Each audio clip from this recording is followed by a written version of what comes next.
left me when blood was flowing, Ethan. Now you dare to call me who in front of this girl? Grace, it's not like you think. I just want everything to be okay. Grace's voice echoed through the opulent wedding hall, silencing the music in an instant. Ethan froze, his hands trembling. The wedding ring he had yet to place now feeling like shackles as buried memories came crashing back. He thought he had erased the past, but the past walked in hand with a child who bore his face. Hello, I'm Grace. 5 years ago, my husband left me bleeding on the floor while I was 7 months pregnant and forced me to sign divorce papers. Today, I walked into his wedding, not just with the truth, but with the child he once tried to erase. Before I share the full story, tell me where you're watching from in the comments.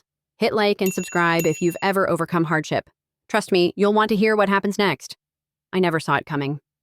7 months pregnant, standing in our Manhattan penthouse with the Hudson River glittering below like scattered diamonds, I thought I had everything. My hand rested on my swollen belly as I watched the city lights blur through tears I didn't understand yet. Ethan had been distant lately.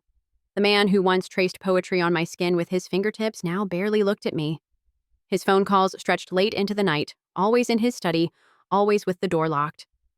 I told myself it was the pressure of running Holloway Capital, that tech empires weren't built on regular hours and warm dinners. The morning everything shattered started like any other. I woke alone, again. The indent where Ethan should have been was cold. Downstairs, I found a note. Board meeting, don't wait up. No kiss mark, no love, just efficiency. At my prenatal appointment, Dr. Martinez frowned at the monitor. Your blood pressure's concerning, Grace. You're showing signs of preeclampsia. She held my hand, her eyes serious behind wire-rimmed glasses. You need complete rest. This stress, it's dangerous for both of you. I nodded, already planning how to tell Ethan we needed to slow down, maybe take that baby moon to Charleston I'd been dreaming about. My phone buzzed. A notification from our bank. All our joint accounts had been frozen. My credit cards? Declined. The Uber ride home cost me the last of my cash. I climbed our building's marble steps, my ankles swollen, each step a small mountain. The doorman wouldn't meet my eyes. Inside our apartment, voices drifted from the living room. Ethan sat on our white leather couch, and beside him, her hand on his knee, was Sophia Lane. I knew her, of course. Holloway Capital's PR director, all sharp angles and sharper ambition. Grace. Ethan stood, straightening his tie. That gesture, so small, so formal, it told me everything. What's happening? My voice came out smaller than intended. He pulled an envelope from his jacket. We need to talk. Sophia excused herself with a smile that didn't reach her eyes. The click of her heels on our hardwood floors sounded like a countdown. Ethan handed me the envelope. Inside, divorce papers and a non-disclosure agreement. The letters swam before my eyes. I don't understand. I sank onto the couch, the leather cold against my legs. It's simple. He checked his Rolex, another board meeting gesture. This marriage has served its purpose. My father's will required me to be married to inherit my shares in the company. That deadline passed 6 months ago. The room tilted. Served its purpose? Ethan, I'm carrying your child. His jaw tightened. That's your choice. I made my position clear months ago. You said you were warming to the idea. I said what you needed to hear. He moved to the window, Manhattan spread beneath him like a conquered territory. Look, Grace, you're a nice woman, but nice doesn't build empires. You were... He paused, selecting his words like weapons. A contract. Nothing more. My hand pressed against my belly, feeling our daughter kick. She was strong, a fighter already. And our baby? He pulled out his checkbook. There's a clinic on the Upper East Side. Discreet. I'll cover everything. You want me to... I couldn't say it. I want you to be practical. Don't bring a child into this world just to be an inconvenience. He tore off the check, set it on the coffee table between us. Sign the papers, Grace. Take the settlement, start over. Maybe go back to teaching art to kindergartners. The cruelty of it, casual, effortless, stole my breath. Then the pain hit, sharp and sudden, like claws in my abdomen. I doubled over, gasping. Ethan! I reached for him, my vision blurring. The baby. Something's wrong. He stepped back, checking his phone. I have investors waiting. Sophia will call you a car. He left me there, crumpled on the floor of the home we'd built together, my body trying to tear itself apart. I crawled to my phone, called 911 with shaking fingers. The operator's voice seemed to come from very far away. Please, I whispered. My baby. Save my baby. The ambulance ride was a blur of sirens and medical terms I didn't understand. Snow began to fall, turning Manhattan into a snow globe. beautiful and cold and shaken by an indifferent hand. The paramedic held my hand as contractions ripped through me. "How far along?" she asked. 7 months. Another contraction. "It's too early." At Mount Sinai, they rushed me straight to surgery. Dr. Martinez was there, her face grave above her surgical mask. "Grace, we need to do an emergency C-section. The placenta's detaching." I nodded, beyond words. They asked for my emergency contact. "My husband, we've been trying to reach Mr. Holloway," a nurse said gently. "Is there anyone else?" There wasn't. My parents died in a car accident 3 years ago. Ethan had been my everything. I'd let him become my whole world. The anesthesia took me under, and I dreamed of drowning, of reaching for a surface that kept moving away. I woke to the sound of machines beeping and a pain that went deeper than physical. My stomach, deflated and bandaged, empty. "Your daughter's in the NICU," Dr. Martinez said softly. "She's a fighter, Grace, just like her mom." They wheeled me to see her. Through the incubator's plastic, she was impossibly small, covered in tubes and wires, but her fists were clenched, and when I placed my palm against the barrier between us, she turned toward my warmth. "Hello, Clara," I whispered. The name came without thinking. Clara, meaning bright and clear. Everything I hoped she'd be in a world that had shown me its darkness. A nurse approached with a clipboard. "Mrs. Holloway, we need to discuss your bill. Your insurance." "What about it?" She looked uncomfortable. "Mr. Holloway removed you from his policy. And there's this." She handed me a form. Medical power of attorney revocation. Ethan's signature at the bottom, dated today. The ink wasn't even dry on his abandonment. He told reception. She continued quietly, "that you're no longer family." The words hit like physical blows. I thought I'd felt pain before. The labor, the surgery. But this was different. This was the pain of being erased. That night, alone except for the nurse's periodic checks, I wrote a letter. If I didn't survive, the doctors had been clear about the complications, the blood loss. I wanted Clara to know she was loved, that she was wanted, that her mother had fought for her. But as dawn broke over the East River, painting the hospital room gold, I made a different choice. I wouldn't leave my daughter a letter. I'd leave her a legacy. I disconnected my IV, signed myself out against medical advice. The nurses protested, but I was coherent, determined. They couldn't stop me. I wrapped Clara in this blanket I'd knitted during happier months. Tiny yellow ducks swimming across soft blue cotton, and walked out of Mount Sinai into the snowy morning. I had $300 in my purse, a 2-day-old baby, and nowhere to go. But I also had something Ethan had never counted on. The will to disappear completely. To become someone he'd never find. Someone who could give Clara the life she deserved. At Port Authority, I bought a bus ticket with cash. The destination didn't matter, only the distance from here. As Manhattan faded behind us, I held my daughter close and whispered promises into her dark hair. We were leaving Grace Holloway behind in that penthouse, broken on Italian leather. Whoever we became next would be stronger. San Francisco suited the woman I'd become. The morning fog rolled in like a secret, hiding the bay before revealing it, and I understood that dance between concealment and revelation. I wasn't Grace Holloway anymore. The woman in the mirror, sharp cheekbones, eyes that had seen too much, hair cut severe and professional, was Dr. Grace Mercer. 5 years. It had taken 5 years to build her from the ashes. Clara bounced into my home office, all knobby knees and gap-toothed grin. "Mommy, look!" She held up a drawing. 2 figures holding hands under a rainbow. "It's us!" "It's beautiful, baby." I pulled her onto my lap, breathing in her strawberry shampoo scent. She had Ethan's dark hair, but my stubbornness, my survivor's heart. "Why don't I have a daddy like Emma?" she asked, tracing the rainbow with one finger, the question I'd dreaded and prepared for. Some families have mommies and daddies. Some have 2 mommies or 2 daddies, and some, like ours, have just one parent who loves enough for 2. She considered this with 5-year-old seriousness. "Do you love enough for 2? "Enough for 100. She giggled, satisfied, and ran off to add more rainbows to her picture. I turned back to my computer screen, to the financial models that had become my weapon and shield.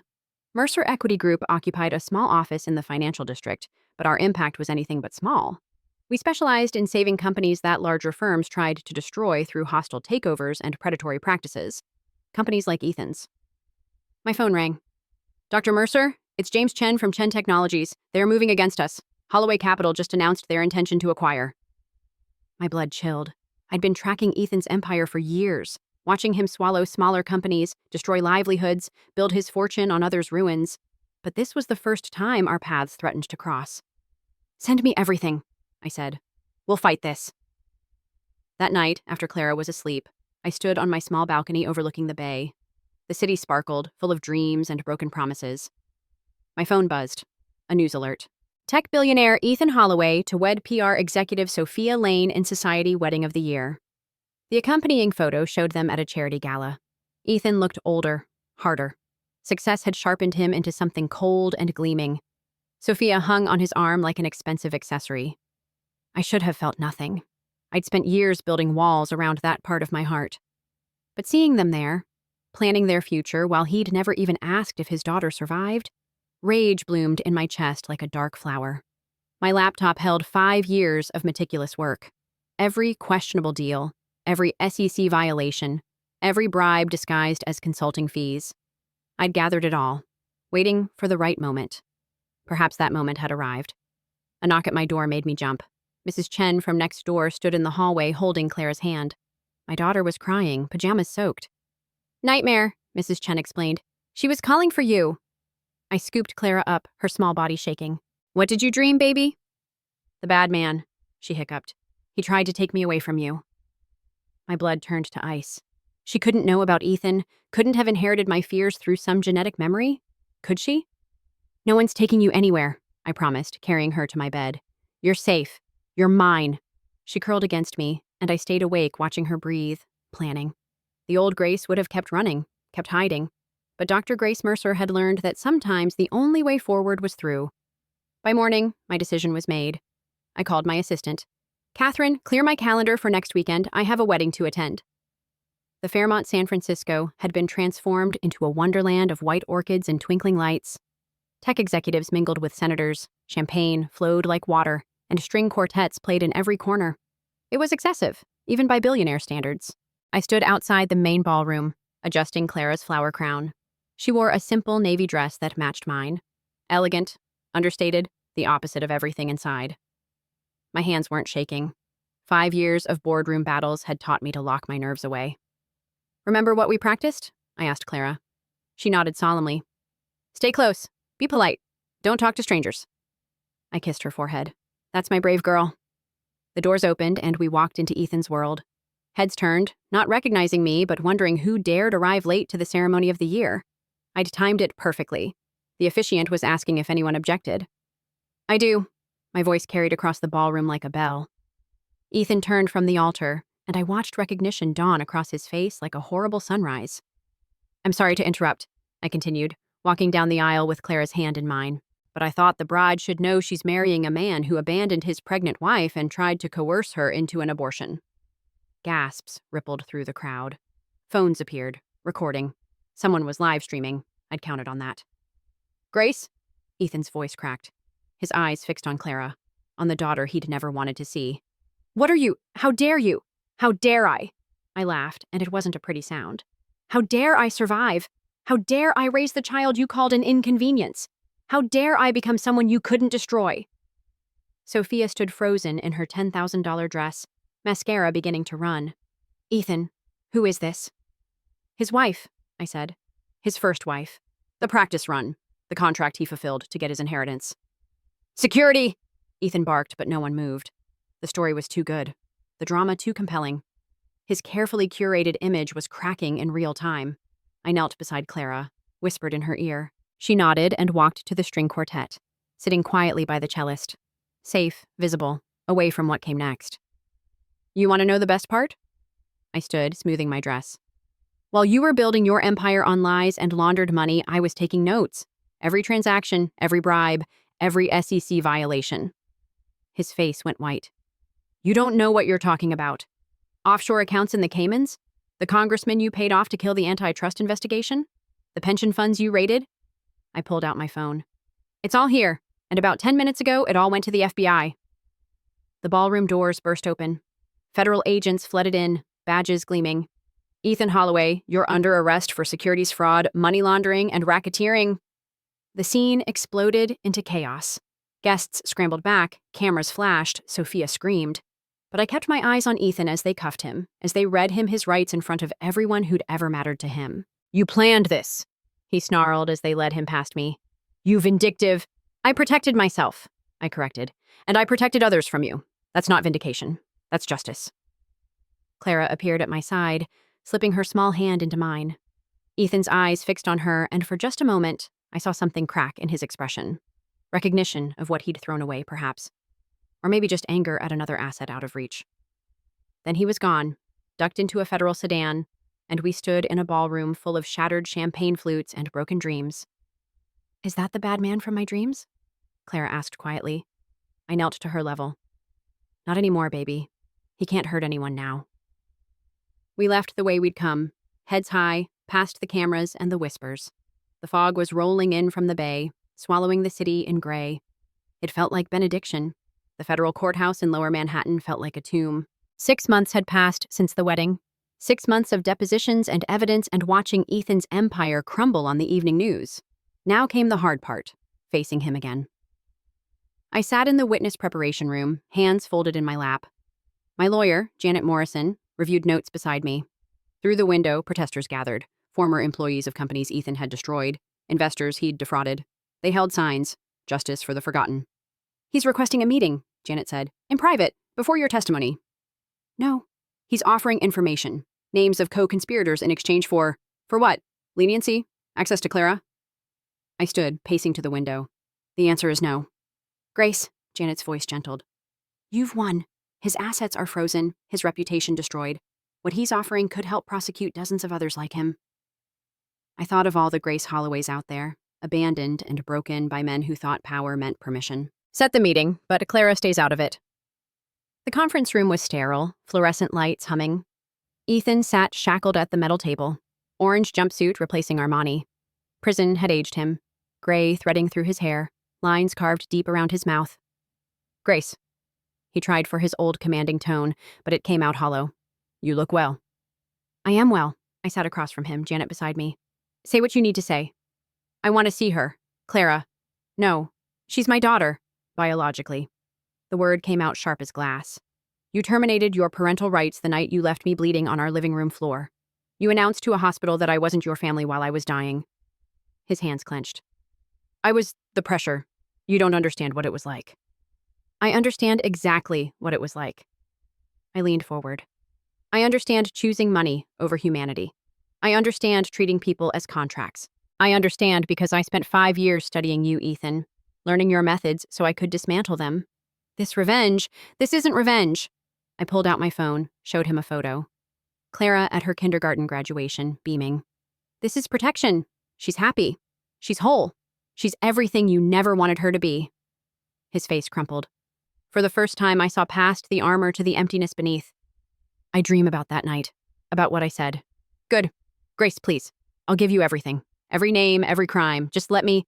You already gave us everything. I stood. Your computer files, your communications. Did you really think Sophia loved you? She was FBI, Ethan, undercover for 3 years. The truth hit him like a physical blow. His anchor, his new, perfect life. All of it had been as false as our marriage. You're lying.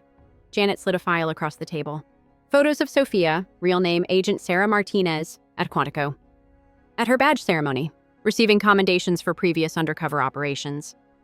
Ethan stared at the photos, then laughed. A broken sound. Everyone was using me. No, I corrected. You were using everyone. We just learned to use you back. I left him there with his shattered illusions.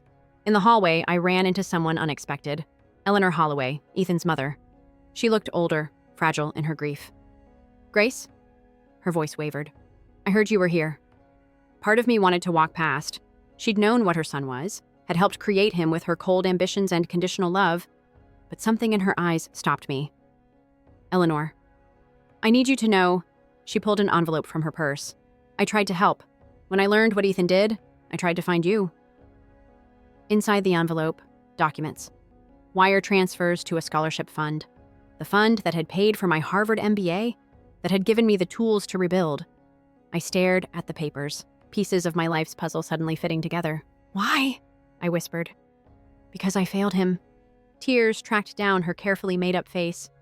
I raised a son who could abandon his pregnant wife, who could choose money over his own child. That's my failure, not yours. She pressed something else into my hand, a velvet box. Inside, a ring. Not an engagement ring, but older, worn smooth by generations. My grandmother's, she explained. For Clara, so she knows she comes from more than just his cruelty. I closed the box, closed my hand around this unexpected grace. I'll think about it. That night, I sat in my hotel room, Eleanor's revelations spreading across the bedspread like evidence. Bank statements, emails, a paper trail of quiet redemption. She'd funded not just my education, but a dozen others. Women Ethan had destroyed in business, families his schemes had bankrupted. Clara video called from San Francisco, chattering about her day with the babysitter. Mommy, when are you coming home? Tomorrow, baby. Are you being good for Mrs. Chen? The goodest. She held up a new drawing, a building made of blocks, a tiny figure standing on top. Look, I drew you. Why am I on top of a building? Because you're the strongest. Ms. Katie at school says her daddy is the strongest, but I told her my mommy is stronger because you don't need anyone else to be strong. My throat tightened. I love you, Clara. Love you too. Oh, Mrs. Chen says dinner. The screen went dark. I stared at Eleanor's documents, at the ring box, at the choices spreading before me like roads in a dark wood. Janet called. Ethan's agreed to testify against his entire network, but there's a condition. Of course there is. He wants you to tell Claire the truth. Not now, but someday. He wants her to know he exists. I walked to the window, Manhattan glittering below, the city where I'd been broken and reborn. He doesn't get to want things.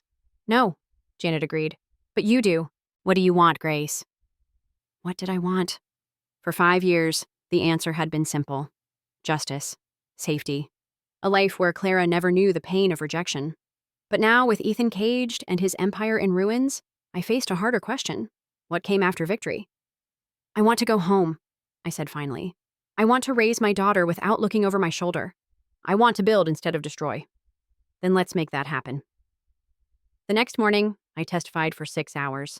Every detail, every crime, every moment of abandonment. The prosecutor walked me through that night. The blood, the snow, the signature on the form declaring I wasn't family. I spoke clearly, without tears. Tears were for private moments, not public record. Ethan watched from the defense table, growing smaller with each word.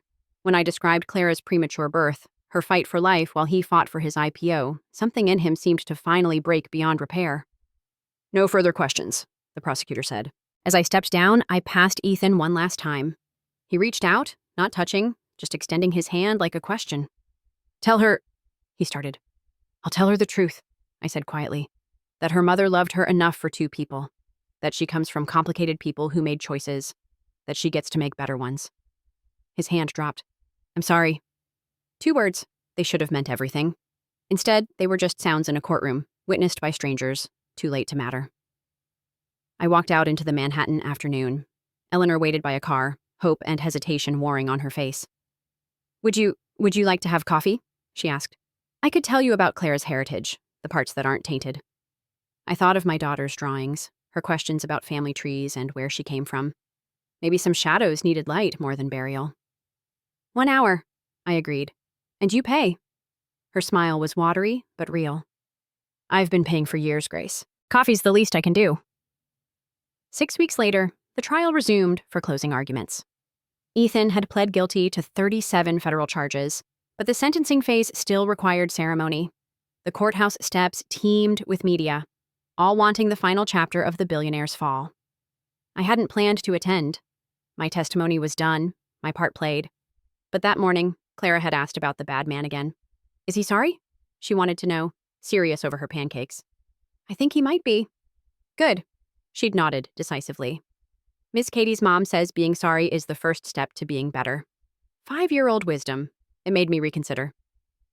So I sat in the gallery as the judge reviewed Ethan's crimes: securities fraud, money laundering, racketeering. Each charge another nail in the coffin of who he'd been. Ethan stood for sentencing, and for a moment, our eyes met across the courtroom. He looked like a stranger. Or maybe, finally, like himself. Stripped of pretense and power, just a man facing consequences. Ethan Holloway, the judge intoned, you are hereby sentenced to 35 years in federal prison. The gavel fell like thunder. Ethan swayed but remained standing. As the bailiffs approached to lead him away, chaos erupted. Daddy! A small voice pierced through the noise. My blood froze. Clara stood in the courtroom doorway, having slipped away from Miss Chen in the hallway. She wasn't calling for Ethan. She'd never known him as anything but the bad man from her dreams. but her cry triggered something primal in him.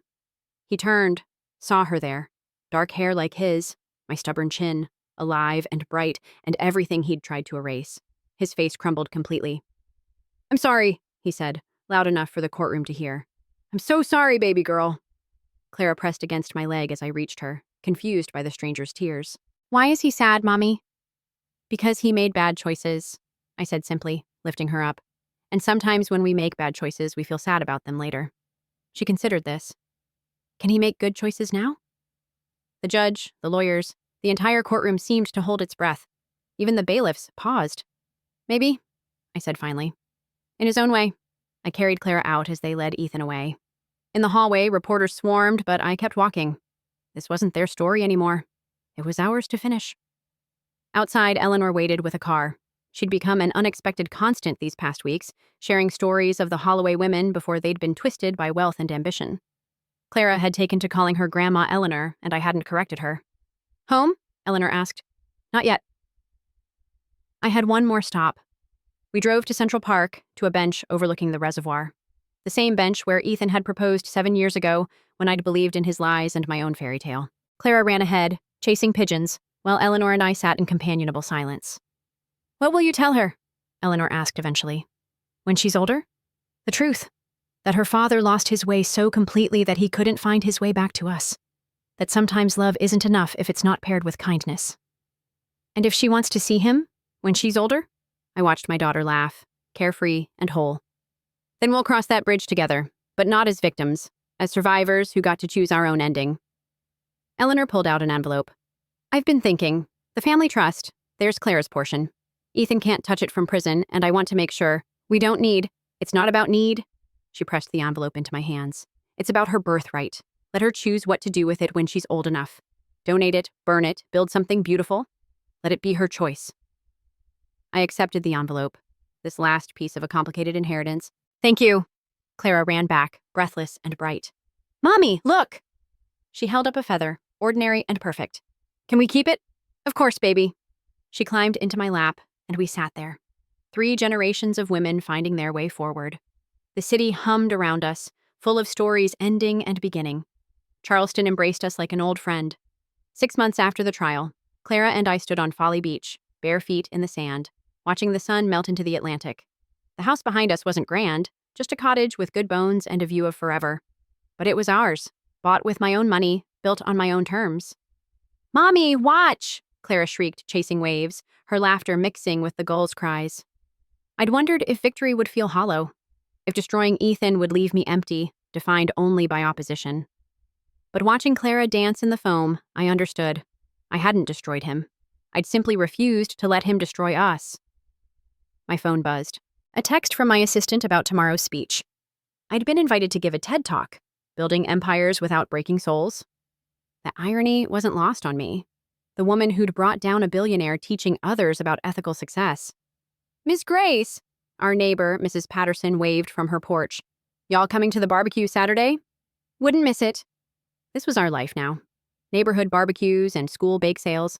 Clara in public school, making friends whose parents didn't Google my name with suspicion. We'd found something I'd never had with Ethan. Community. That evening, as I tucked Clara in, she asked, "Are you happy, Mommy?" "Why do you ask, baby?" "Because sometimes you look far away. Like you're seeing things that aren't here." My perceptive girl. I smoothed her hair. "I am happy. Sometimes I just remember things that hurt. But the hurt reminds me how lucky we are now. Like when I skinned my knee and now I have a scar, but the scar means I healed." "Exactly like that." She smiled, satisfied. "Good, because I want you to be happy always." After she slept, I sat on the porch with chamomile tea, Eleanor's latest letter in my lap. She wrote weekly, sharing stories and photos, building a bridge between Clara and a heritage that wasn't all poison. In her last letter, she'd included something unexpected, a photo of Ethan in prison, teaching financial literacy to other inmates. "He's trying," she'd written. "It doesn't erase anything, but maybe it's a start." I'd stared at that photo for a long time. He looked older, thinner, but something in his eyes had changed. The emptiness filled with something that might have been purpose or penance. I pulled out my laptop, began typing. "Dear Ethan, Clara asked about you today. Not directly, she doesn't know to ask. But she wondered why I look sad sometimes, and I realized some of that sadness is yours. I've been carrying it like luggage that doesn't belong to me. So I'm setting it down. I'm not writing to forgive you. Forgiveness will come from Clara, if she chooses, when she's old enough to understand. I'm writing to tell you that we're okay. We're more than okay. We're thriving. I'm teaching her to paint, like I always dreamed. She has your attention to detail, but my love of color. She's brilliant at math. That's from you, but she uses it to calculate how many cookies to bake for the homeless shelter, not profit margins. She's kind, Ethan. Despite everything, she's growing up kind. Your mother shares stories about the Holloway women who came before, teachers and nurses and advocates. Clara loves these stories. She's proud to come from women who built things. Maybe someday she'll be ready to know she also comes from a man who learned, too late, the cost of breaking things. Until then, know this. Your daughter is loved. She's protected. She's becoming exactly who she's meant to be. And so am I. Grace. I saved the letter, but didn't send it. Maybe tomorrow. Maybe never. The important thing was writing it, releasing the last chains between who I'd been and who I was becoming. The ocean whispered against the shore, eternal and forgiving. Inside, Clara slept peacefully. No bad men in her dreams. Tomorrow, I'd give my speech to 1,000 people, sharing how we'd risen from ashes. But tonight, I just sat with my tea and my freedom, complete. A text lit up my phone. Janet, my old lawyer, now a friend. Saw the TED Talk announcement. Proud of you. Then another, from an unknown number. Ms. Mercer, my husband is trying to destroy our company.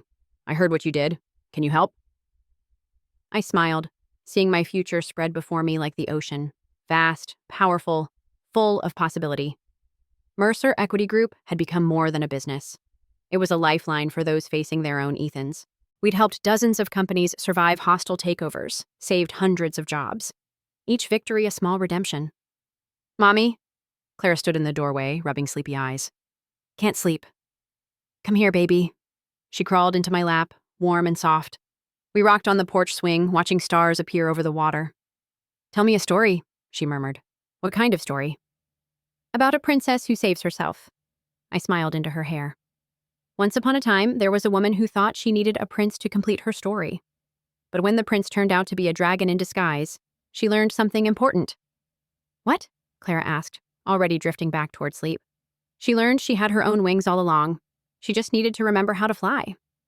Clara sighed contentedly. I like that story. Me too, baby. Me too. We stayed there as the moon rose, painting silver roads across the water. My daughter breathed evenly against my chest, safe and whole. Inside, that letter to Ethan waited, unsent but unnecessary. We'd already written our real message in the life we'd built, in the love we'd chosen, in the future we faced unafraid.